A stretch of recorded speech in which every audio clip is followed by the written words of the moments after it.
Poknat. Yun po ang point ko, no? Ang dami mong sinabi. Nataranta siya eh. Bakit po ang dami niya biglang tumakbo sa Poknat niya? Nataranta po siya kasi yung sinasabi nilang wala na sa radar, hindi na po malabo na pong makalaban si Inoue kay Casimero.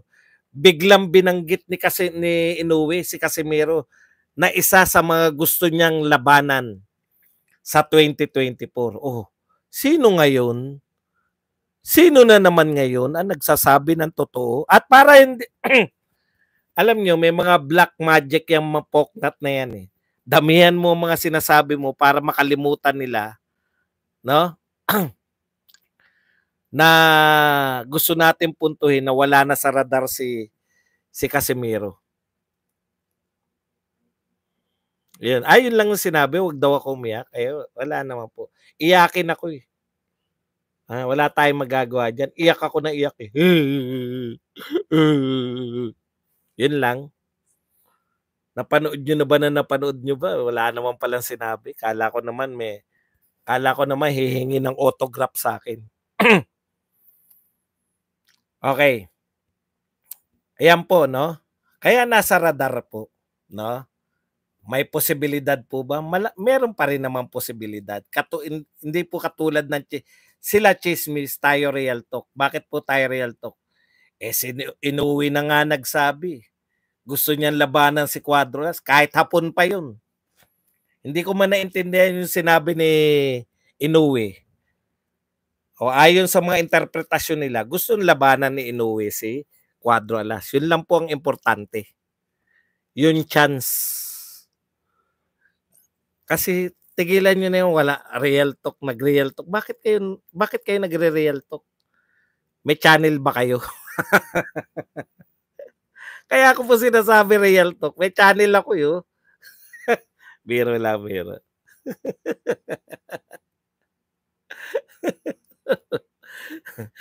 Gustong-gusto nyo nang patulugin ni Inoue si ano eh, no? Nakakahiya po. Pag napatulog po ni Cuadras si Inoue, talagang sisiraan nyo na lang din po si Inoue. Okay, yan lang po ang ating topic, no? Kaya po siya nagsabi ng ganyan for the future. Pag hindi daw natuloy ang Cuadras versus Inoue, kasalanan daw po ni Cuadras. Ito lang masasabi ko sa iyo, Boy Poknat. Pag hindi naglaban si Inoue tsaka si Cuadras, si Inoue po ang ayaw lumaban. Kasi ang katotohanan, hindi po si Janrel Casimero. Bugok ka ba talaga? Poknat, bugok ka ba talaga? Tatanungin ko uli, bobo ka ba, Poknat? Si Casimero ang magpapasya kung hindi matutuloy ang laban nila. Minsan, pinatutunayan mo lang na wala kang utak eh. Ang A-side, siguro naman, di ko na ipapaliwanag sa iyo kung ano ang A-side. Ang A-side sa Cuadras versus Inoue, hindi si Cuadras. Si Inoue. Siya yung magpapasya kung matutuloy ang laban o hindi.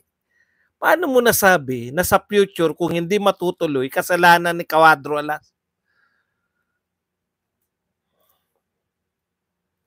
Si Inoue nagpapasya kung lalaban siya o hindi. Gustuhin man ni Cuadras na makaharap si Inoue. Gustuhin man ng buong Pilipinas. Gustuhin man ng buong Japan.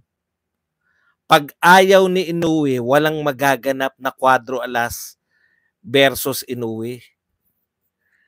Lahat ng iba pang paliwanag, palusot lang yan ni Inoue para hindi siya magmukhang duwag. Naintindihan mo? Si Inoue ang A-side, siya yung champion, siya yung pound for pound, siya yung hawak ng malaking promoter, siya yung magbibigay ng sweldo kay Cuadras. Tapos si Cuadras ang magpapasya kung matutuloy o hindi ang laban nila. Kaya panay mali ang prediction mo eh. Pinaiiral mo yung galit mo kay Cuadras. Wala po kaming problema. Kung si Cuadro Alas po ay hindi makakalaban kay Inoue, tuloy lang po ang buhay. Pero ngayon pa lang, binabanggit ni Cuadro Alas si Inoue, pahiya na kayo. Dahil pinagmamalaki ninyo na wala na si Cuadro Alas, palit trainer, mahina. Hindi napapansinin niya ni Inoue. Biglang in-announce isa sa mga gustong makalaban. O ano kayo ngayon? Ano kayo ngayon? Sino yung nagsabi na hanggat hindi babalik yan si Cuadro Alas sa dati niyang promoter, hindi makakalaban si Inoue? Oh, ano kayo ngayon? Sana matuloy na. Gusto makalaban ni Inoue si Angas, sinabi niya. Opo, bagsak yan si Casimero kay Inoue. Okay lang po yun. Kung bumagsak, babangon po yan. Pagbangon niya, yun ang malupit. Kung kakayanin ba ni Inoue pag nakabangon. Di ba? Plano ng mga Japanese kapag makita nilang alanganin si Oguni at Takaho, gagawa paraan para matigil at draw laban. Kahit konting headbutt lang mangyari. Tama. Nakita nyo ba yung isang Hapon yung nanalo? Halos sarado na mata. Ilang beses pinatawag yung doktor. Warak na yung mata. Nanalo pa rin via knockout.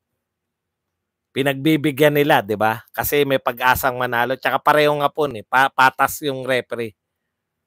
Pero kay Oguni at kay Akaho, puta, dahilan lang ang kinakailangan para i-declare ang tabla. Tumabla lang, akala nila, feeling lang, palit trainer, tumabla, hindi naman natalo, palit trainer, yaki kami, natalo ko sa sugal, kayo ang natalo. Yun po ang katotohanan. Okay. Magbasa tayo, ba't ang pogi mo, Bads? Yan ang pinakamagandang katanungan. Sir Bads Tapales versus Casimero. Ay, hindi po mangyayari yan. Hindi po mangyayari yan. Boss Bads, bakit parang lalong tumatagal, lalo kang gumagwapo? Ay, thank you very much. Huwag niyong pagpilitan pa, mas lamang talaga si Inoue. Okay lang yun, Russian Dog. Wala naman nagsabing lamang si Casimero. Eh. Ang gusto lang namin, lumaban yung lamang. Wala kaming, dehado talaga si Casimero. Pero ito ang dehadong may laban. Yan ang masasabi ko sa iyo. Ito ang tanging dehadong may laban. Sana matuloy na para masaya lahat. Correct. Pati si Boy Poknat, sasaya. Mautak talaga si Bob Arum. Pinatagal ni Arum para hakot ng pera pag naglaban na sila Inoue at Alas. Alam po ng Japanese promoter eh. Kung gaano kalaki sa Japan. Japan na. Baka sabihin nyo na naman, US na naman. Kung gaano kalaki sa Japan yung Casimero versus Inoue. Sana totoo sinabi ni Inoue na labanan niya sila. Sana, di ba? Kasi baka naman lagi lang siyang tinatanong ng mga fans, no? Nahihiya na siya. Nahihiya na siyang umiwas. Dahilan lang yan. Nagdadahilan lang. Katulad na ang kawawa itong mga nagsasabi na hindi niya mapapalaban yan. Wala niya sa radar. May poknat ako, yung mga nagsabi nun. Nagpakalbo na ba? Wala naman akong pakialam kasi alam nyo, pambata yun eh, no? Pambata. Dehado si Cuadro Alas. Ano ngayon? Maganda nga yun, malaki tatamaan natin. Sana matuloy na para masaya lahat. Tama, boss, mautak yan. Boss, badhenyo ka talaga. Buti na lang wala kang poknat, kaya matino ka mag-isip. Correct. Salute sa'yo, boss. Laarne si Oguni, may something doon, pero kahit ganon, di umangal si Casimero. Diba? Bakit ka angal? Ang laki ng kinita niya. Ililigtas nila si Akaho at Oguni. Kumbaga, tama si Casimero. Isang suntok ko na lang, babagsak na eh. Inawat na. Ililigtas nila si palaban kay Inoue. Correct. Kasi pag maganda yung na-knockout, puta, Inoue na, Inoue. Undefeated, number 1 pound for pound at undisputed. Bakit natatawag mo panduwag? Hindi lumalaban eh.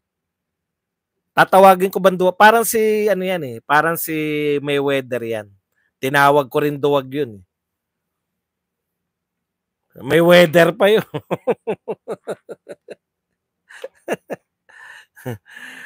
'Pag nag-champion si Boss Tata, 4 division world champion na. Aba, undisputed.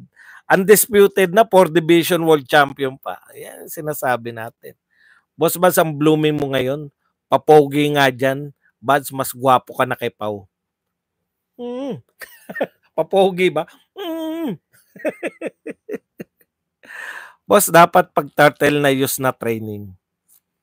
Sinabi po yan ni Quadrolas, pag si Turtle po ang kalaban, magdadagdag po ng mga strength and conditioning at kung sino pa po ang pwedeng idagdag. Siyempre, nariyan na ako. Kailangan nariyan ako.